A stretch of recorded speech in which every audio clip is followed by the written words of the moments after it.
Hey guys, and welcome back to my channel. I hope you guys are doing great. I hope you guys are doing wonderful. I hope you guys are popping. So today I'm going to be giving you tips on how you can afford the apartment of your dreams, or how you can live in the place that you would want to live in.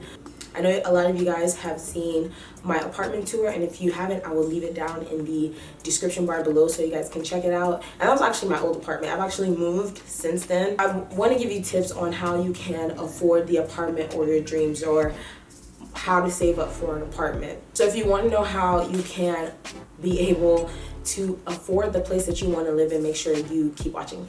So the number one thing that I think is extremely important in having and being able to live in the apartment of your dreams, number one is to have the money. And with that, I'm going to say, I believe that you should have a steady source of income coming in so that you don't have to put all your coins together trying to save. If you have a steady income coming in, then you can just pay your rent every month and not have to think too much about it along with your other bills. So honestly, if you don't have the money and you have to save up, I don't believe right now is the time for you to move out. You definitely do want to have some sort of steady income, whether it be from a job. If you're a YouTuber, that's great.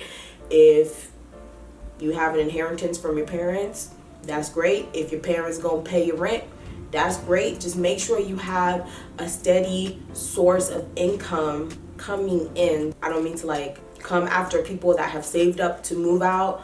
I just believe that you should have a steady source of income in case, and the reason for that is in case anything happens along the way, whether it's maintenance of your car if you have a car.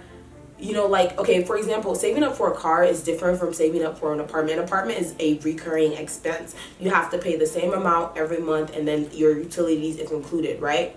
A car, you can save up and buy a car today, and all you have to do is put gas in it. And then maybe if it has problems, you should save up money so that you can take care of those things as they come. But this is a recurring expense. I don't know. Personally, I just believe that you should have a steady source of income coming in, just so that you can take care of your rent and anything else that will come.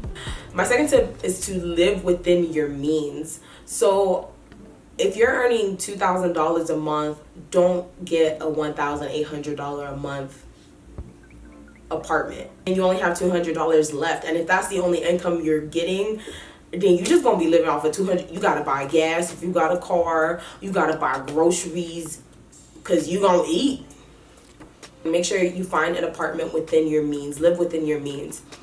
Number three, I believe you should do your research. So there are so many apartments that you can live in everywhere. You should do your research, read reviews, look everywhere for reviews. So the apartment that I lived in before that you guys saw in my apartment tour, that apartment, like, ever since I got my job offer, I started to do my research. So that was about 4 or 5 months before I actually moved into my apartment. And at the time when I was doing my research, it was okay. At the time I signed my lease, it was all right. But then after I moved in, there were a lot of complaints about car break-ins. And at the point where I finally decided I needed to break my lease and leave, there were 23 car break-ins in 2 weeks. And I then realized, being new to the state, I then realized that the area I lived in actually wasn't a really good area to be living in, especially living on my own. And my biggest fear was, if they break into cars 23 in 2 weeks, how long before they start trying people's doors and breaking into people's apartments? And I lived by myself, so that was really, really scary. So you definitely want to do your research about the area that you want to move into, as well as the apartment. What are people saying about it? A lot of times on their websites, they might have like all the good reviews, so you don't want to look on the website. Look on Yelp or something, or apartments.com, or something like that. My next tip would be, find out what features are most important to you in an apartment. Do you want big windows in your apartment? Do you want floor to ceiling windows in your apartment? Do you want a gas stove or a ceramic top stove? Do you want a really big sitting room? Make sure you know what's really important to you. For me, it's funny, it's really funny, but the thing that was most important to me was to have a ceramic top stove at that point in time. If the apartment didn't have a ceramic top stove, I wasn't moving in. I wanted one really bad, and that was just because that's what I've lived with my whole life, and I don't like the burners. Then at that time, proximity to work was also important to me. find out what's important to you and make sure those features are priority. I would say 3 to 5 things are the most important that you cannot live without in an apartment. Make sure you have those things. And sometimes you may have to compromise. Maybe the apartment you want to move into has 3 of those things but not 2. You might just have to compromise based on price or whatever reason. Another tip I would say is compare prices of different apartments and make the most affordable choice for you that you would like. So part of the reason I moved was because that apartment was really nice, but I wanted to save more money, and I found an apartment that looked almost exactly the same. Honestly, on Snapchat, nobody knew that I moved for like 2 months because it looked exactly the same, and I like this apartment better. I wanted a more affordable apartment that looked practically the same. Another tip I have is to ask for specials. Ask what kind of discounts that you can get, because you never know. Like the apartment that I live in right now actually costs about $400 more than I'm paying right now. And at the time I asked them, like, hey, at the time I was signing, I was like, hey, do you guys have any do you guys have any discounts? Do you have any specials going on that I can take advantage of? It was $400 less than the actual cost, about $400 less than the actual cost. And then it was a $99 move-in for the entire month. The entire month. So I only paid $99 for my first month of rent. So you definitely do want to take advantage of any discounts or anything like that they may have. You do want to ask, you want to check online, whether it be student discount, if you're in the military discount, if you work for the state discount, just ask for any kind of discounts or specials that they might have going on. So now I'm going into actually after you've like moved in and stuff, if you don't have any furniture, the first tip I have is to save up and don't buy things on credit. So this is just something from experience. Do not buy things on credit unless you can pay it back in that month, or that. And this is why having a steady source of income is so important. 12 months of financing, no interest, blah blah blah, and you end up buying a lot more than you need. So you don't want to buy on credit. And so with that, another tip I have is not to rush to furnish.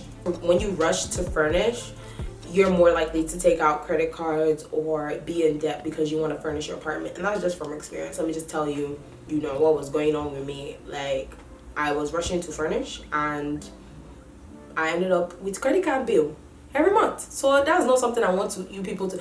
Debt is not a good thing. Let me just tell you, like, debt is not a good thing. So don't put yourself, try as much as possible not to put yourself in that situation. Like, it's not a good thing at all. Another tip I would say is thrift furniture. And so me personally, I would not thrift a couch. I would not thrift a mattress. Your mattress should be new.